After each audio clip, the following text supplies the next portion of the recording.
Ladies and gentlemen, welcome back. It's great to have you here. Today is part 12 of the ZWEIHANDER two-handed sword. Let's get into it, but let's thank today's sponsor, which is NordVPN. NordVPN is the virtual private network service designed to keep you safe on the internet and also give you the freedom of being able to browse the internet from anywhere in the world, no matter where you are in the world. If you go to nordvpn.com/forge, you're going to be getting 70% of a 3-year plan, and if you use code FORGE at checkout, you're going to be getting an extra month for free. Thank you, Nord, for sponsoring this. Let's jump back in to this chaotic project. So as you guys remember from the last episode, those rings broke off the guard. Alec is out of the shop right now. He's sick, and he had TIG welded it the first time. It had a couple issues. I'm gonna try MIG welding it this time, see how it works out.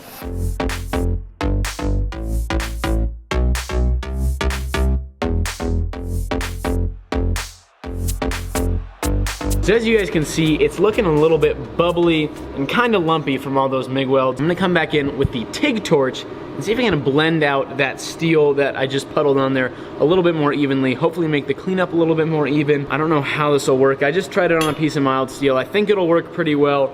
Hopefully keep the porosity out of there as well, but get it nice and smooth. I do not understand what is going on right now. This is super frustrating.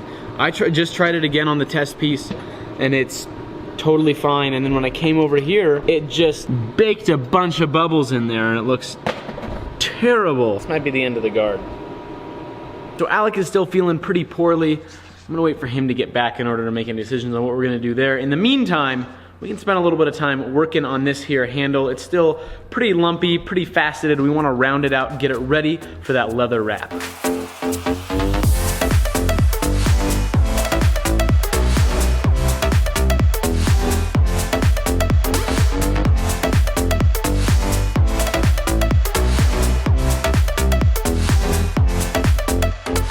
Here's the plan now, guys. I've got it marked off roughly where we want to cut off the end of that tang. I'm gonna go in with the angle grinder, zip it off, and then round it out, get it ready for a little bit of threading.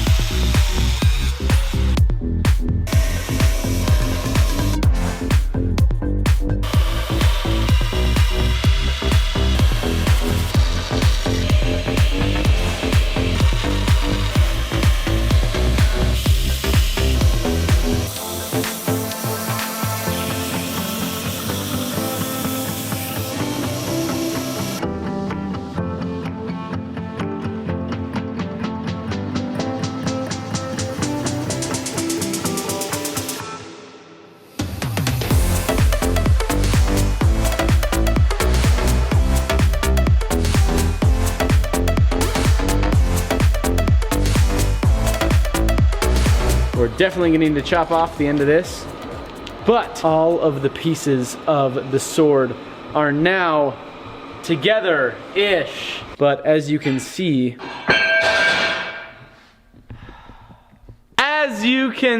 before we were so rudely interrupted, the very end of our rounded out part is about right there. We need to bring that down a little bit farther before we do anything else, but I'm a little bit hesitant to do that before we make the new guard, because the new guard might be a little bit thicker. But I guess kind of either way, unless it's about a 1/4 inch thicker, which it really shouldn't be, then we'll be good.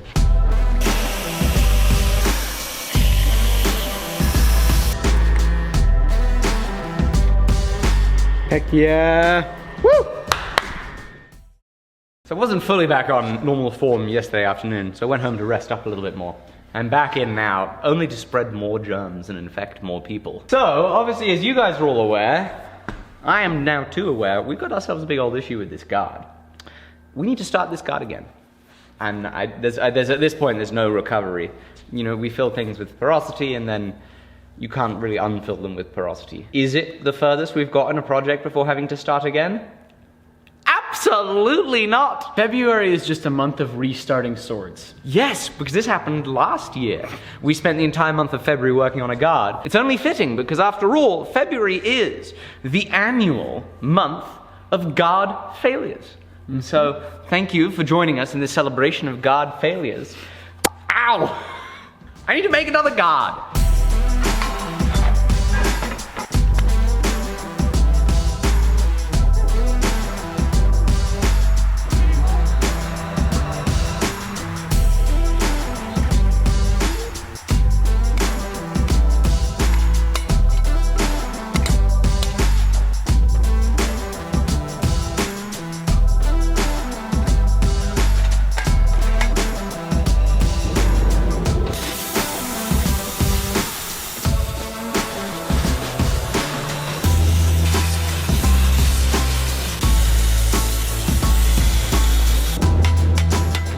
Alrighty, the plasma cutter has done its work. A little bit rougher on the other side. We're now going to go to the grinding room and clean it all up just a little bit. I'm going to first focus on the outside before doing anything to the inside.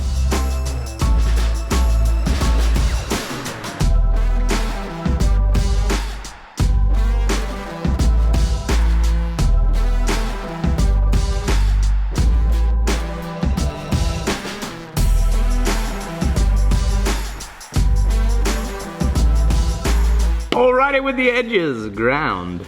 Time for some dicum and some scribing.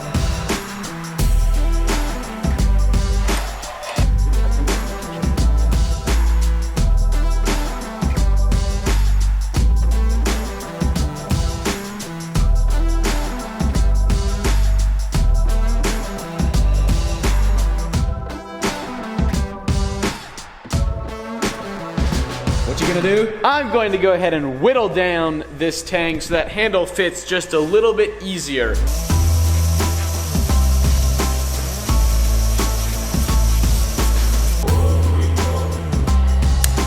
Okay, so as you guys saw, I put a center punch mark here on the end of the handle.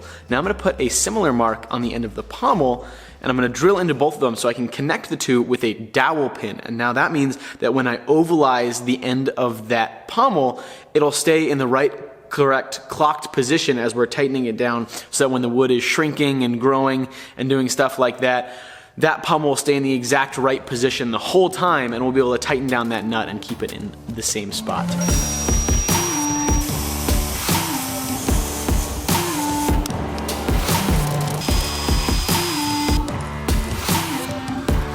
Now the plan is to scribe some lines both onto the handle and onto the pommel where these need to meet up. So I need to take a little bit off the sides of the handle and off the other sides of the pommel. So scribe my lines on there, but on here, essentially what I'm gonna be doing is ovalizing the pommel to help match the end of the handle there just a little bit better.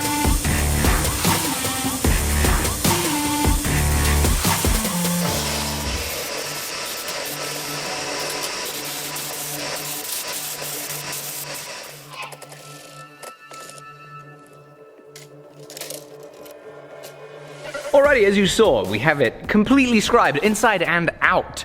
I feel really fortunate to have stumbled across a cool way of scribing this. Obviously, scribing around paper isn't possible because the scribe can just move the paper out of the way. So scribing around a steel template is super handy.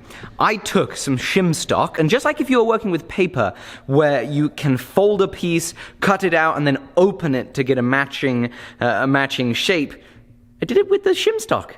And it worked a treat. So that's cool. Now into the grinding room. I'm gonna do the outside perimeter on the grinding belt, dial it in to the scribe lines. I'm going right at the scribe lines with 60 grit.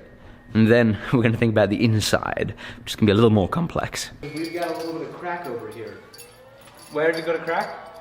Just on the handle. Before anything else, ladies and gentlemen, I have just received some news. So as you can see here, we have a nice crack you can dig your fingernail into running down the bottom of the handle here, and that's just because it's really thin in that area. Pretty clear while it cracked, we just run out of wood. Didn't crack on the glue line.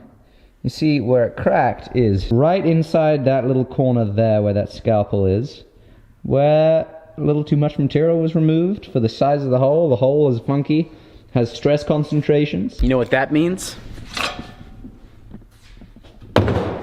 The smoothest thing on this project was how well Will threw that into the trash can. That's such a shame. This was a beautiful handle. Almost made one thing correctly. Can't even throw it into the trash can correctly. 1 minute on the belt sander and we'll have a little croaking bullfrog handle. You might not tell, folks, but what we're discussing now is making a musical instrument out of the broken handle. That's actually a pretty cool idea. Croaking frog. Let's do it. I think that's cool. But on a more serious note, we also have to make the ZWEIHANDER. Do you think it might be sensible for us to now trade? I go back to the handle while you work on grinding the outside and inside perimeter of the guard? I think I can do that. That's good. I hope we haven't run out of hickory, because hickory dickory dock, that would be a good... I was about to make that... Stole my joke.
Alrighty, everybody, it is the next morning indeed. The glue has cured. I'm gonna pull the clamps off, try and knock the blade out of there. There we go.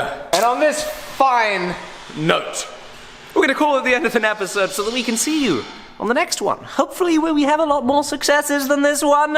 Thank you so much. As we end it, today's sponsor has been NordVPN, Virtual Private Network Service, and we would like to tell you a little bit about them because they make all of this possible and mean that we can make mistakes without actually needing to become homeless. So here is how a virtual private network works. I am you. The ball is your data. Callan, our friendly teammate, is the websites that you're browsing. Your data goes back and forth as you send requests to the website, and the website sends stuff back to you. So this data is sensitive. What if, no! A hacker's taken your information! That's no good. And so Ty, our NordVPN server, can be in any of 60 plus countries, working as an intermediary between you and the websites you browse, safely passing encrypted data back to you. And also meaning that if we want Ty to be in France right now, and not in the US, using the handy dandy app for iOS, Android, Mac, and PC, you can go ahead and switch to France, and would you look at that? He's all the way over there in France. Ça va bien? Oui! Easy peasy, ladies and gentlemen. That is secure browsing. You can watch your favorite shows from wherever you are in the world. If you're traveling, you got a favorite show you want to stream, you can put yourself back in the US. At least, that's what the website's gonna think. You can have up to 6 simultaneous connections on NordVPN, which means you can get a membership for you and the whole family, or even a friend. It even works in China. If you're traveling to China, it can be extremely difficult to get the internet that you're used to back home. Well, NordVPN will work there. There is unlimited bandwidth. They're not going to be throttling your connection. And it is risk-free because there's a 30-day money-back guarantee. And so check out NordVPN to get protected while you're browsing and have the freedom of browsing from anywhere in the world by going to nordvpn.com/forge, where you're going to be getting a 3-year plan for 70% off and using code FORGE at checkout. It's going to get you an extra month for free. Thank you, Nord, for sponsoring this. Thank you guys for being here. That was super fun, being able to integrate a little football or soccer, as some of you might think. That's one of our fun little team building excitement things that we do at the workshop here. We play a little bit of football in the yard. It's good fun. Thank you for joining us. See you soon. Bye-bye.